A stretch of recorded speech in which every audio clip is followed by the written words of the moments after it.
Hi everyone, I am Narayan Saur from Saraswati International Academy, Vapi. So student, आज हम chapter 2 solution के next point में पढ़ेंगे about the solubility of gas in liquid. जैसा कि last lecture में हमने जो टॉपिक पर हमने डिस्कशन किया था about the concentration, unit of concentration of solution. So next topic होगा हमारा now solubility of gas in liquid solution, that is related to the Henry's law and its application and number of numerical उनके base पर जिन्हें हम solve करेंगे।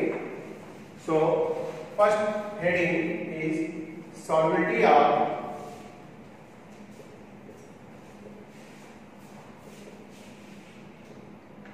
gas in liquid solution। Most of gases liquid में soluble होती हैं। कुछ gases होंगी लार्ज एक्सटेंट और अदर लेस एक्सटेंट में, that is depend at the nature of the gas. Means suppose that as a solvent हमने water लिया, water एक पोलर सॉल्वेंट है, तो सॉल्युबिलिटी ऑफ गैस उस वाटर में डिपेंड करते हैं कि गैस का नेचर कैसा है, like polar either non polar. So most of gas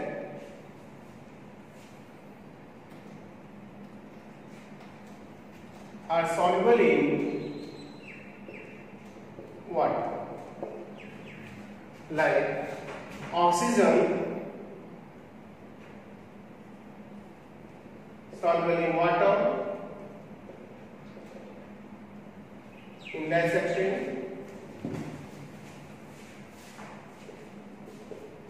that sustain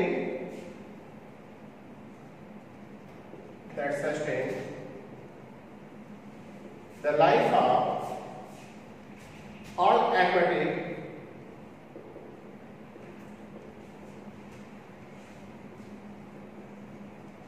animal.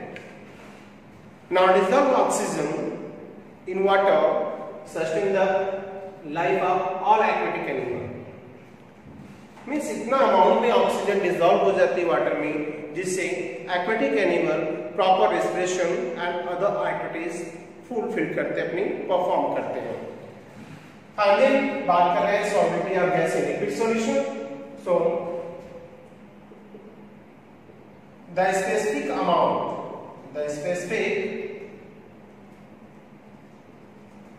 Amount of gas that soluble in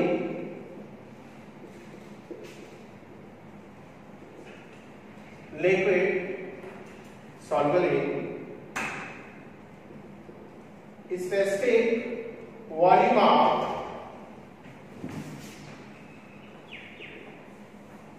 liquid, now is called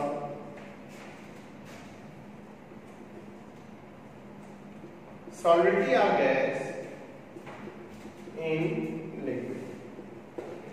एक स्पेसिफिक अमाउंट ऑफ गैस जो एक specific amount of volume of liquid में soluble है, इसी term को utilise करते हैं इसके लिए solubility of gas in liquid solution और either solvent.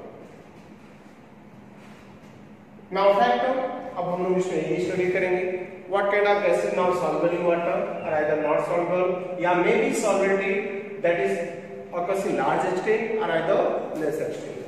So, factor affecting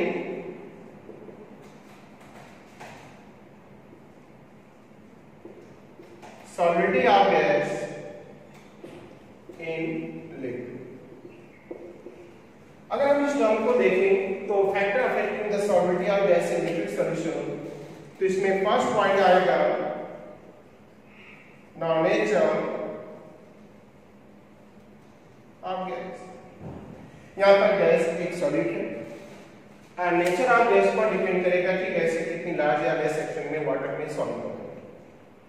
nature की गैसें जो होती हैं वो दो फॉर्म में मिलती है हमें।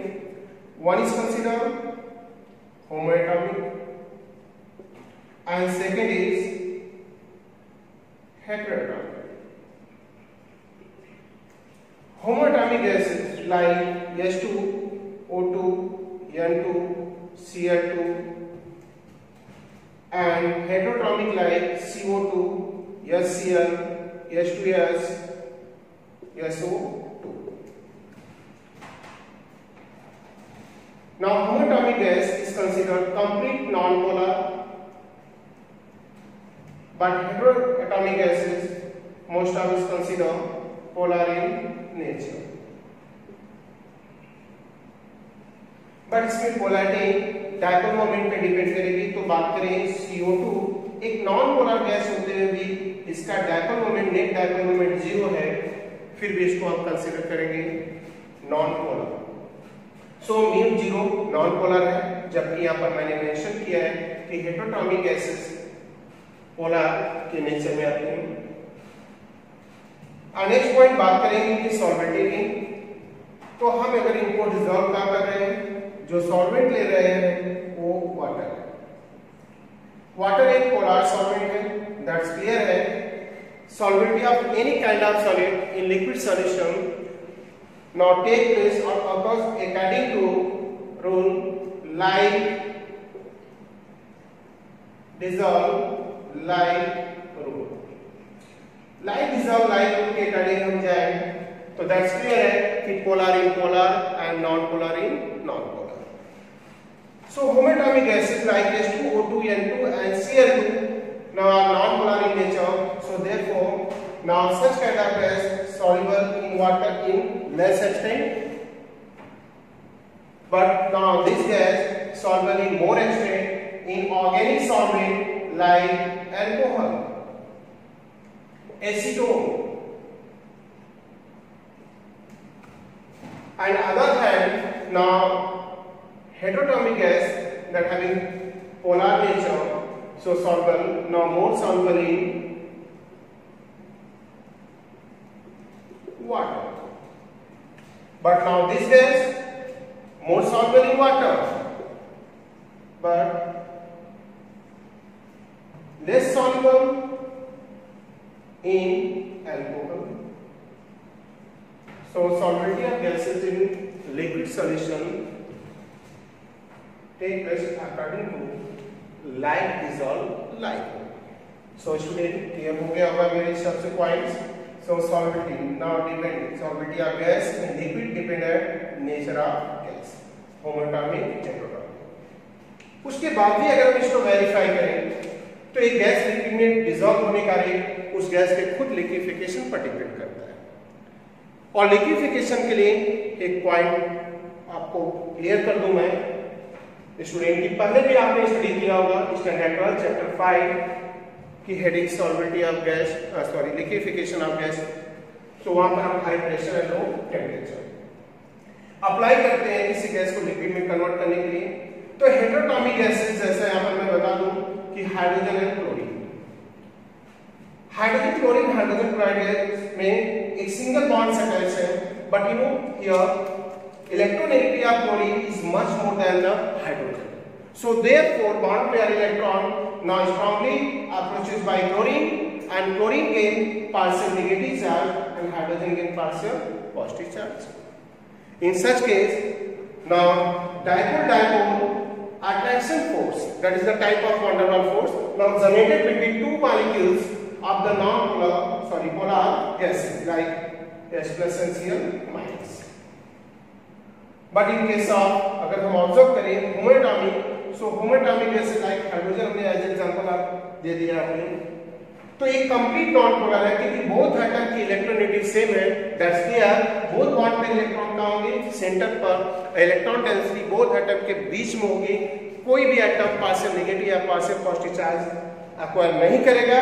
इन सच केस नॉन पोलर है तो इनके बीच में अट्रैक्शन फोर्स, किसी भी काइंड का अट्रैक्शन फोर्स बहुत वीक है, van der Waals फोर्स, और इनका रेट ऑफ लिक्विफिकेशन थोड़ा कम होगा at same pressure and constant temperature पर।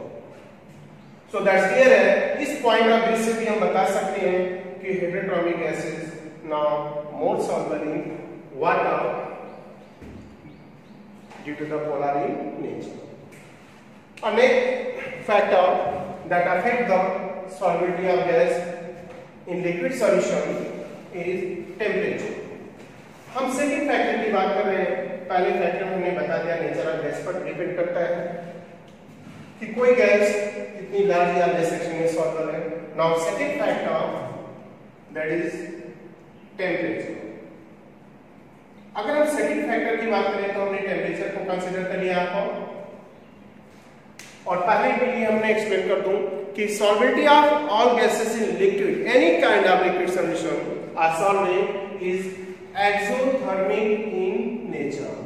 ये प्रोसेस एक्सोथर्मिक होगा, मतलब जब भी गैसें लिक्विड में डिसॉल्व होगी तो change in enthalpy of the solution हम दिखाएंगे delta H is equal to minus form में।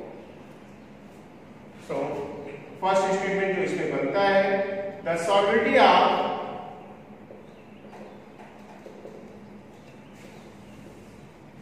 Gas in liquid solution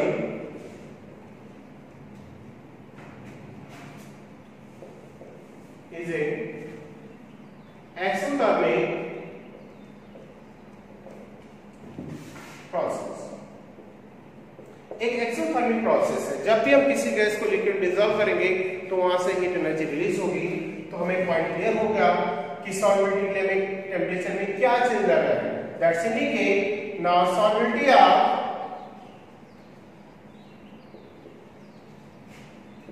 gas in liquid solution increase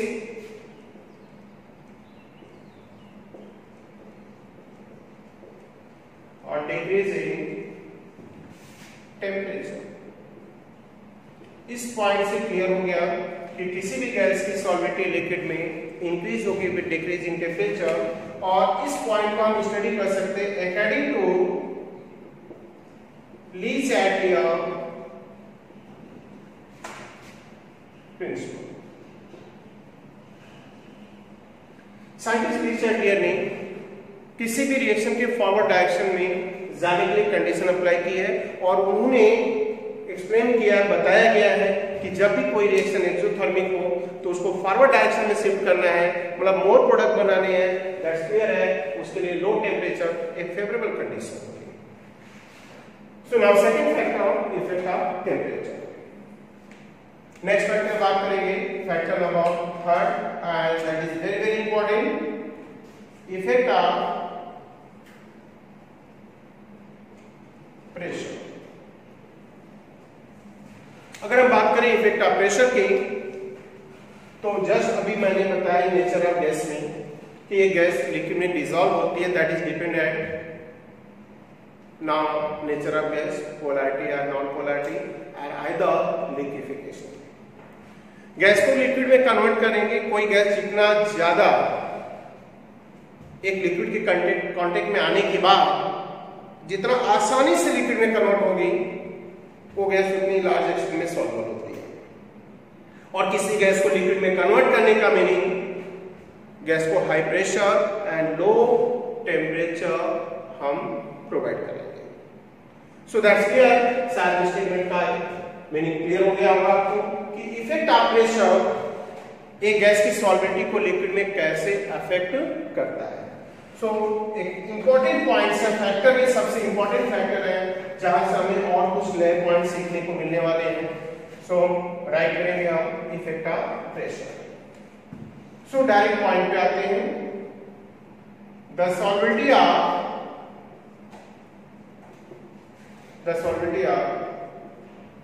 gas in liquid solution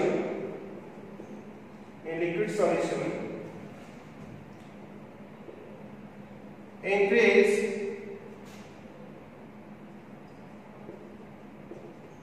with increasing pressure,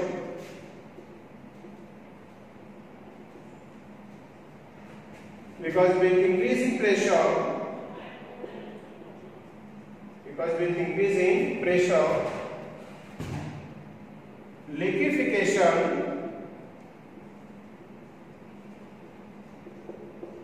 liquefaction of gas is increased at constant temperature। इस statement से clear हो गया किसी भी gas की solubility pressure बढ़ाने से इंक्रीज होगी, बट ये प्रोसेस होगा एट कांस्टेंट टेम्परेचर, क्योंकि प्रेशर बढ़ाने से गैस के लिक्विफिकेशन रेट बढ़ेगा। एंड बात करें टेम्परेचर कांस्टेंट है, मैंने पहले ही एक्सप्लेन कर दिया, बट इस पॉइंट को हम इस डायग्राम से भी समझ सकते हैं। इस डायग्राम में हमें डिमॉन्स्ट्रेशन करने जा रहा हूं मैं कि effect of pressure on solubility of gas कैसे अफेक्टेड होती है। तो दैट्स क्लियर है। मैंने यहाँ पर एक बेसल ले लिया है जिसमें मैंने एक पिस्टन को ड्रॉ कर रहा हूँ। इस पिस्टन पर हमने दिखाया पहली कंडीशन में एक pressure that is considered P1, और सेकेंड वेसल में हमने यही वेसल यूटिलाइज किया है और उसमें हमने अगेन एक पिस्टन दिखा रहे हैं जिसमें दो प्रेशर को अप्लाई कर रहे हैं, एक है P1 और सेकेंड प्रेशर हमने बढ़ा दिया that is P2। Same amount of gas अगर हमने एक लिक्विड के अंदर गैस को डिसॉल्व कर दिया है, ये डॉट पॉइंट दिखा रहा है गैस के मॉलिक्यूल है, और ये ब्लैक डॉट पॉइंट जो है ये बता रहे हैं क्या है, लिक्विड है। अब लिक्विड में ये सॉल्यूशन भी हो सकता है कोई, और आइदर सॉल्वेंट भी हो सकता है। गैस की मॉलिक्यूल यहाँ पर है जो मैंने डॉट पॉइंट वेक्टर से दिखाए हैं, so that is the molecule of gas. At P1 pressure हम ऑब्जर्व करें इस डायग्राम से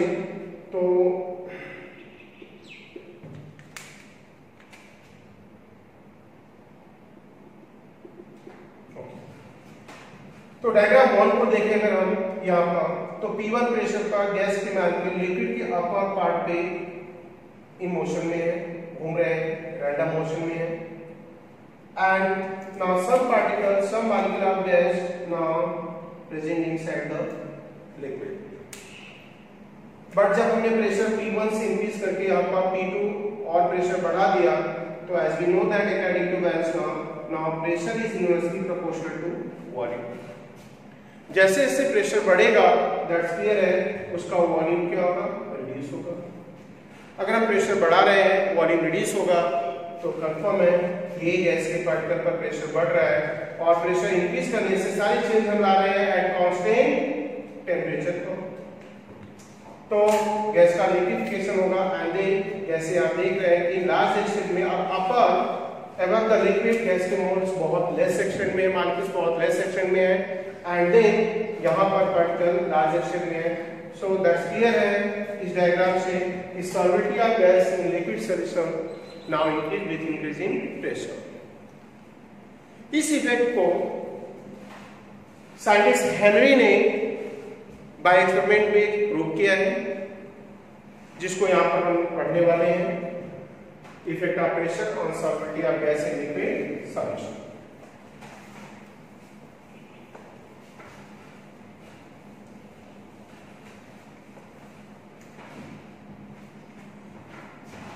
So next point होगा हमारा that is related to the solubility of gas in liquid solution is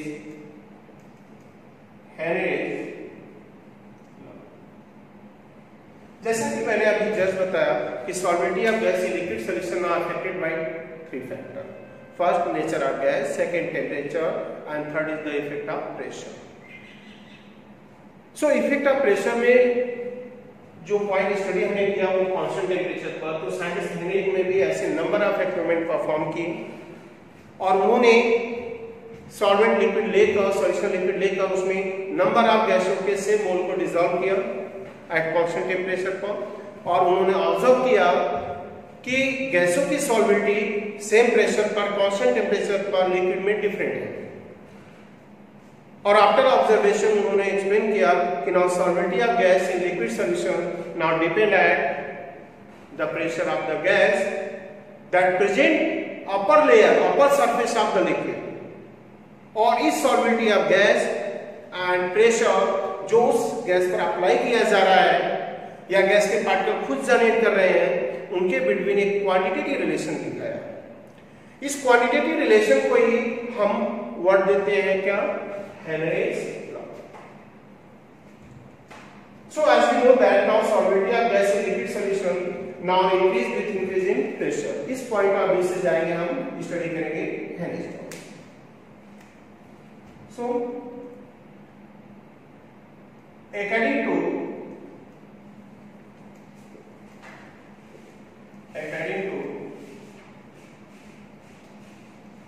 Henry's law, the solubility of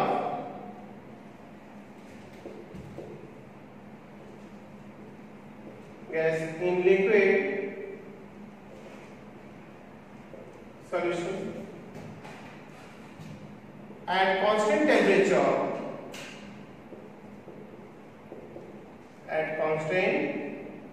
temperature is directly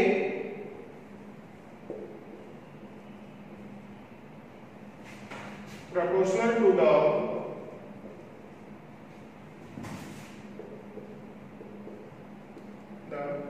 pressure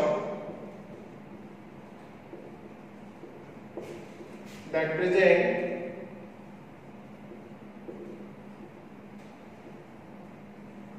above the liquid surface।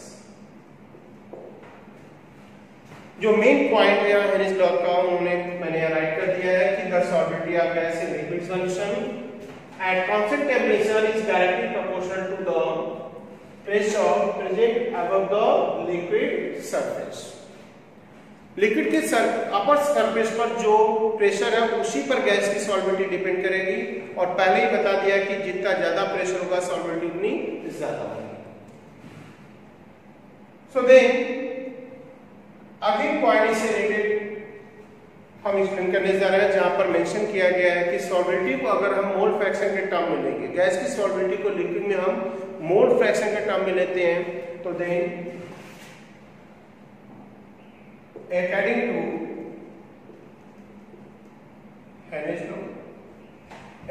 Henry's law, now pressure is directly proportional to the gas, or either P is equal to kHx, where P is the pressure of gas, X is the consider is mole fraction। Mole fraction term consider किया गया है, but this is consider now solubility of gas. तो यहाँ solubility को हमने mole fraction term लिया है। Now next point is KH, where KH is called Henry constant, and the value of KH is different for different gases, but at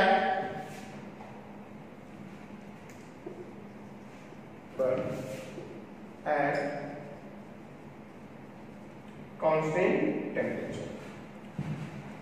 So यहाँ पर मैंने equation को राइट किया है, equation 1 that is called Henry equation, P is equal to KHSS, P is the pressure of gas, H is the solubility को हमने consider किया in terms of mole fraction, and where KH is called Henry constant and its value are different for different gas, but A at constant temperature। Temperature अगर constant है तो that's clear है कि इसकी value different gas के लिए different होगी। Temperature change होने के साथ ये वैल्यू चेंज होती है, एंड देन यहां पर इसको हम इसका डेमोंस्ट्रेशन कर सकते हैं bye plotting a graph P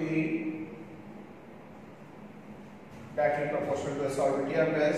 A straight line is obtained that indicate the value of Henry constant, and this term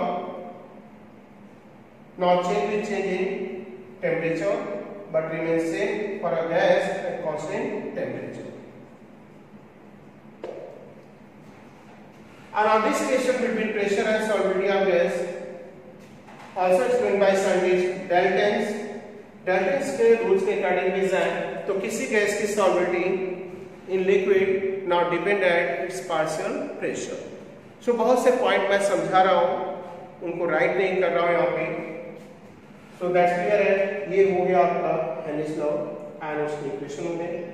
and next point पढ़ेंगे now effect of temperature on Henry constant. एक पॉइंट और यहाँ पर मैं एक्सप्लेन कर दूं आपको कि value of KH is different for different gas at constant temperature. So therefore KH is also known as function of nature of gas. इसको हम function of nature of gas बोलते हैं। नेचर ऑफ गैस के base पर KH की value change होती रहेगी। And then after इस पॉइंट में पढ़ेंगे effect of temperature on Henry constant. So heading effect of temperature on KH Henry constant. इस पॉइंट को समझने के लिए हम सीधे जाएंगे फॉर्मूले पर। तो P is equal to KH, P is equal to KH and then P is directly proportional to, यहाँ पर क्या करें तो KH को साइड में लेते हैं और then P is directly proportional to P but KH Henry constant is inversely proportional to the and then दोनों इक्वेशन से हम ये प्रूव कर सकते हैं कि what is effect of temperature of the sun Henry constant. पहले उठाते हैं तो from equation 2 according to Gay तो यहां पर pointer P is directly proportional to T at constant volume and then एक कांस्टेंट वॉल्यूम का हमने रिलेशन निकाला। यहां पर दिख रहा है कि KH is directly proportional to P है। सो दैट्स क्लियर है and P directly proportional to T है। So KH is directly proportional to T। That's indicate value of Henry constant now increase with increasing temperature. Second of point से जाए कि यहां से भी पता चलेगा हमें। तो देन फ्रॉम इक्वेशन 3 में मैंने राइट किया कि KH is inversely proportional to the solubility. As we know that now solubility of any kind of gas in liquid now decrease with increasing temperature. As that's clear है, so solubility of gas in liquid solution now decrease with increasing temperature. तो solubility of gas का temperature के साथ जो relation है वो कैसा है? Inversely proportional.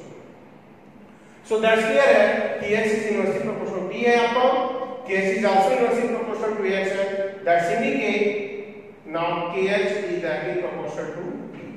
तो इन both इक्वेशन से ये क्लियर हो गया कि solubility of gas in liquid now always value of KH is directly proportional to temperature, value of KH always increase with increasing temperature। So ये पॉइंट हो गए about the Henry's law, total concept, graph and equation। And then next point में हम पढ़ेंगे about the application of Henry's law। Means Henry's law को हम कहाँ पर utilize करते हैं, हमारी देखी जाए तो डेली लाइफ में भी इसका एक इम्पोर्टेंट रोल है और कैसे है उन सारी चीजों को हम इसमें स्टडी करेंगे। तो बात करेंगे हम about the application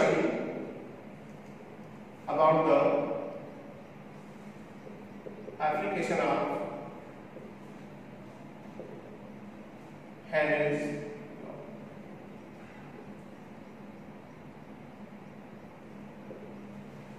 so application of Henry's law की बात करें सो यहाँ पर पॉइंट्स जो स्टडी करने वाले हैं काफी डिटेल है। आप कोई भी टेक्स्ट बुक पढ़ेंगे, एनसीईआरटी पढ़ेंगे, कुछ भी कोई रेफरेंस बुक, दैट्स क्लियर है, वहां पर इनके एप्लीकेशन के अबाउट बताया गया है। बट उन कॉन्सेप्ट को मैं एक्सप्लेन कर रहा हूँ, बहुत ज्यादा राइट नहीं करूंगा, A to Z point explain करूंगा। सो फर्स्ट एप्लीकेशन की बात करें यहाँ पर तो इन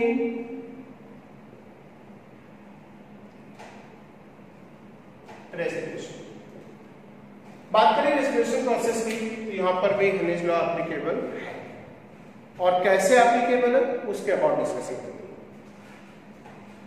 जब भी कोई भी एनिमल ब्रीदिंग प्रोसेस करते हैं हम ऑक्सीनेटेड एयर को इनटेक करते हैं। जैसे ही हम नेजल कैविटी से इनटेक करते हैं और वो ऑक्सीनेटेड एयर सीधे जाती है हमारे लंग्स के अंदर। जैसा कि हमें पता है 2 लंग्स यहाँ हमारे पास है, हर एक डबल सर्कुलेटरी सिस्टम एनिमल में हम बिलोंग करते हैं। तो इन सच केस वहां पर लंग्स का वर्क होता है पंपिंग का, जहां पर कॉन्ट्रैक्शन एंड रिलैक्सेशन दो वर्क कंटिन्यूस चलते रहते हैं।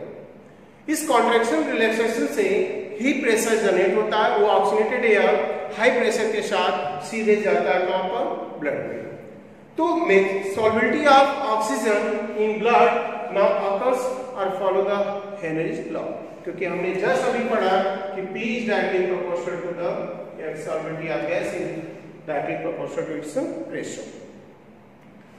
So in respiration भी इनका रोल यहाँ पर है। तो ब्लड में ऑक्सीजन की सॉल्युबिलिटी इस पॉइंट पर डिपेंड है। रेस्पिरेशन की बात करें आपको तो नेक्स्ट पॉइंट पर आएंगे हम, तो उसके अबाउट जाए तो इन सी डायवर्स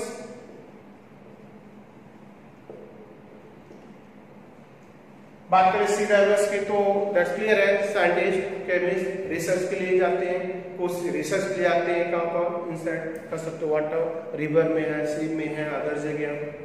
तो साथ में लेके क्या जाते हैं, हम एक्वेटिक एनिमल नहीं है राइट, कि हम पानी में भी रह सकते हैं ऐसा है। तो दैट्स क्लियर है कि वहां पर हम रेस्पिरेशन प्रोसेस को कंप्लीट करने के लिए ऑक्सीजन की रिक्वायरमेंट होती है, उसको फुलफिल करते हैं किसे, सिलेंडर से। ऑक्सीजन के सिलेंडर ले जाते हैं और मैं बता दूं कि ओल्ड टाइम में हम 2 ही का मिक्सर ले जाते थे, एक हीलियम होता था, दूसरा ऑक्सीजन, और जहां रेशियो हम लेते थे 2:98 का। बट प्रेजेंट टाइम ये रेशियो ऑक्सीजन और हीलियम का चेंज हो चुका है। हम present time instead of helium oxygen एक और एलिमेंट को हम फिलअप करते हैं, मतलब गैसेस एलिमेंट को, हीलियम, नाइट्रोजन एंड ऑक्सीजन। अगर हम इनके परसेंटेज की बात करें यहाँ पर तो हीलियम को लेते हैं 11.7% and nitrogen now is taken 56.2% and remaining amount oxygen होगा जिसका परसेंटेज मास है 32.1%। सो ओल्ड टाइम में यूटिलाइज करते थे ओनली 2, एक इनर्ट गैस हीलियम, दूसरी ऑक्सीजन, बट प्रेजेंट टाइम में यूटिलाइज कर रहे हैं 11.7% हीलियम, 56.2% नाइट्रोजन एंड 32.1% ऑक्सीजन। तो हमें तो रिक्वायरमेंट सिर्फ ऑक्सीजन की है, इन दोनों को क्यों फिलअप किया जा रहा है, क्योंकि जैसे से आप डेथ में जाओगे और आपको पता है, हम आर्किमिडीज का प्रिंसिपल पढ़े या कहीं भी जाए तो हमें वहां पर बताया गया P is directly proportional to H also। जैसे से हम क्या करेंगे, डेथ में जाएंगे, हमें वाटर प्रेशर लगेगा हमारे बॉडी पर, राइट। सॉल्युबिलिटी ऑफ जो गैस है इन लिक्विड वो रिड्यूस होगी। इन सच केस ये इनर्ट गैस है एक्स्ट्रा प्रेशर जनरेट करती है, जिससे ऑक्सीजन आसानी से हम पानी के अंदर भी इनटेक कर सकते हैं और ऑक्सीजन को रिलीज कर सकते हैं। बट इन प्रोसेस में एक पॉइंट यहाँ पर आता है जिससे हम वर्ड देते हैं क्या, बेंड्स एक प्रोसेस है जहां पर इसका मीनिंग समझना जरूरी है, इन पर शॉर्ट कट ट्राई करने के लिए आ सकते हैं।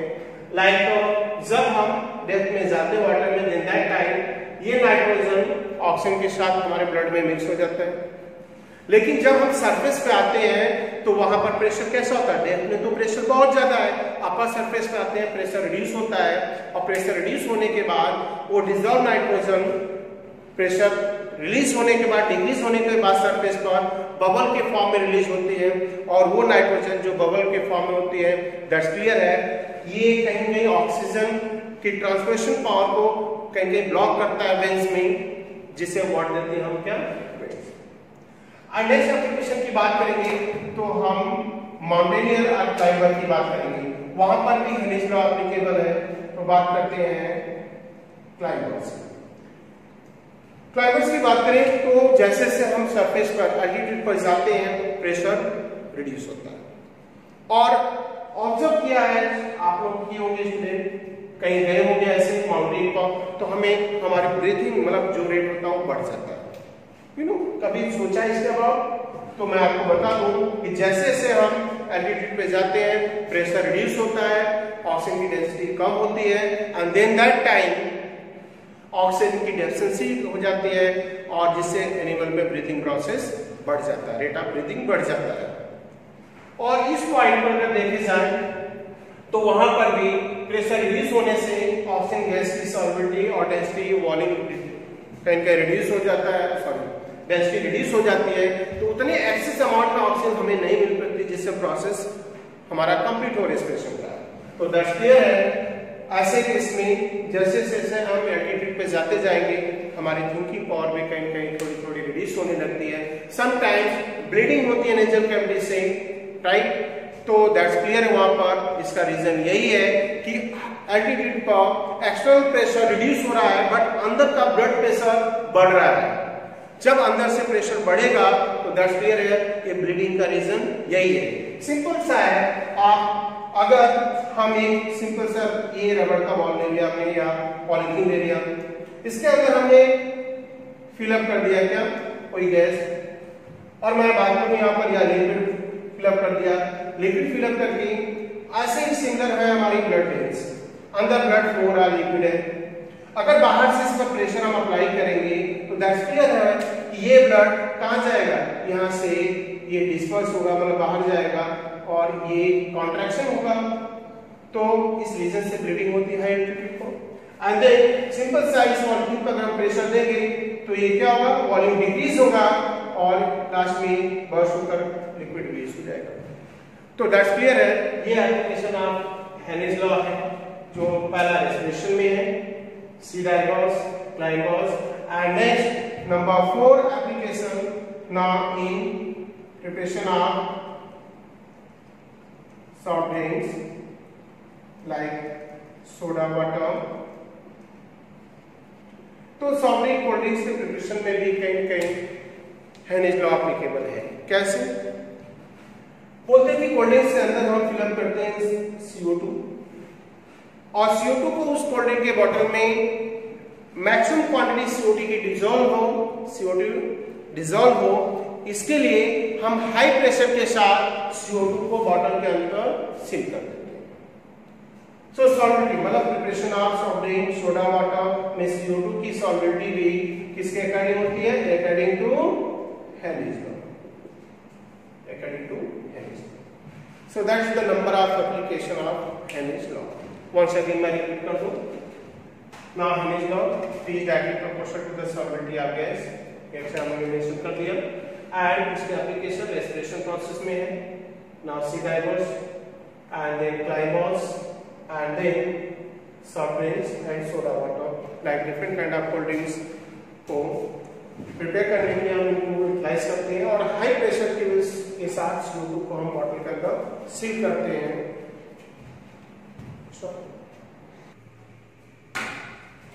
सो स्टूडेंट अब हेनिस लॉ के न्यूमेरिकल सॉल्व करते हैं जिसमें टोटल हमें 5 न्यूमेरिकल मेंशन किए गए हैं, जहां पर हमें एक एग्जांपल, 2 इंडेक्स और 2 एक्सरसाइज के न्यूमेरिकल हैं। तो फिलहाल इस वीडियो में आपको एग्जांपल में सॉल्व कर रहा हूं, एग्जांपल 2.4। आप देखेंगे यहाँ पर मेंशन किया कि nitrogen gas is bubble through the water at 293 Kelvin temperature. So how many millimoles nitrogen get dissolved in 1 liter water? Now here partial pressure of nitrogen is assumed किया गया 0.987 bar and the value of Planck constant for nitrogen is given 76.48 kilobar।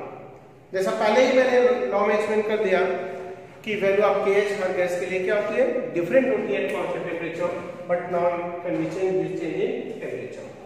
तो इसके solution में जाते हैं, हमें जो find out करना है वैल्यू उसके अबाउट जाते हैं। फाइंड करना मोल, अगर मैं आपको समझाऊं कि मोल के अबाउट जाना है तो मोल फाइंड करने के लिए हमें मोल फ्रैक्शन का टर्म लेना पड़ेगा।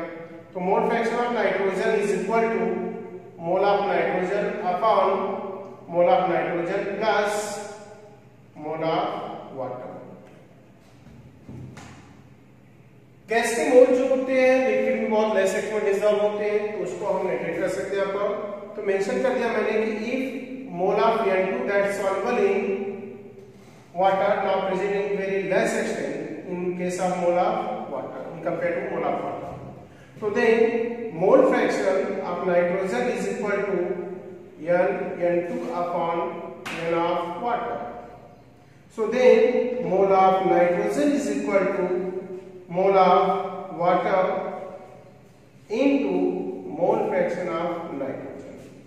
So हमने यहाँ पर सेट कर दिया पॉइंट कि हमें अगर मोल फाइंड करने नाइट्रोजन के मिली मोल्स तो फर्स्ट हम मोल्स कन्वर्ट करेंगे और फिर उसको मिली मोल में कन्वर्ट कर देंगे। तो मोल फाइंड करने के लिए हमारे पास रिक्वायरमेंट है इसकी mole fraction plus mole of water. तो मैं यहाँ मेंशन कर देता हूँ आपको कि 1 लीटर वाटर 1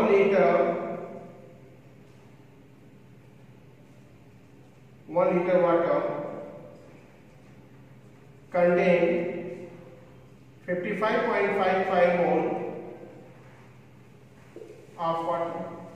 1 लीटर वाटर में जो मोल वाटर के होते हैं वो 55.5, जिसको हम कंसीडर कर सकते हैं इनकी डेंसिटी से। डेंसिटी ऑफ वाटर जो होती है आपको 1 kg पर लीटर। तो 1 kg को भी अगर हम कंसीडर कर लें किसमें 1 लीटर मतलब 1000 ग्राम 18 से डिवाइड करें या मोलर मास, जैसा कि mole is equal to mass upon molar mass. तो पर लीटर की वैल्यू में फाइंड करेंगे तो हमें मोल्स यही मिलने वाले हैं 1000/18 मतलब 55.5। एंड देन आपका हमें मोल ऑफ वाटर मिल गया एंड देन फाइंड आउट करेंगे हम यहाँ पर now mole fraction of nitrogen. इसके लिए हमें हेल्प करनी पड़ेगी हेनिस लॉ की। So according to Henry's law, now Pn2 or either P is equal to KHX। now P को हमने कंसीडर किया पार्शियल फ्रैक्शन ऑफ नाइट्रोजन, यानी कांस्टेंट ऑफ नाइट्रोजन एंड यह मोल fraction of nitrogen. So mole fraction की जैसे आप numerical देखें तो हमें मोल ऑफ वाटर मिल चुका है, हमें मोल फ्रैक्शन ऑफ नाइट्रोजन की रिक्वायरमेंट है। तो then now mole fraction of nitrogen is equal to now partial pressure of nitrogen upon KH, and then now partial pressure of nitrogen is 0.987, so 0.987 bar is the partial pressure of nitrogen, and upon KH you are given now 76.48 now kilobar, but यहाँ पर बार और यहाँ kilo बार है तो हमें इसको बार में convert करना होगा और आइदर राइट कर सकते हैं 0.987 divided by 76.48 into 10⁻³ bar. And after division जो वैल्यू हमें यहाँ पर मिलेगी वो होगी 1.29 into 10⁻⁻⁵। एंड देन हम फाइंड कर लेंगे इस मोल फ्रैक्शन के हेल्प से फाइंड करेंगे क्या moles of nitrogen. Then mole of nitrogen is equal to now mole fraction of nitrogen into mole of water. So mole fraction here 1.29 into 10⁻⁵ into 55.5। So then हमें जो यहाँ पर value मिलने वाले हैं वो है 7.16 into 10⁻⁴। एंड देन ये जो टर्म्स मिला हमें मोल में तो देन इसके मिली मोल होंगे 7.16 into 10⁻⁴, 1 मोल 10⁻³ मिली मोल, तो into 10⁻³ हमने किया एंड देन वैल्यू होगी 7.16 into 10⁻⁴, और आइदर इसको राइट कर सकते हैं 0.716 millimole. That's all. Thank you, student.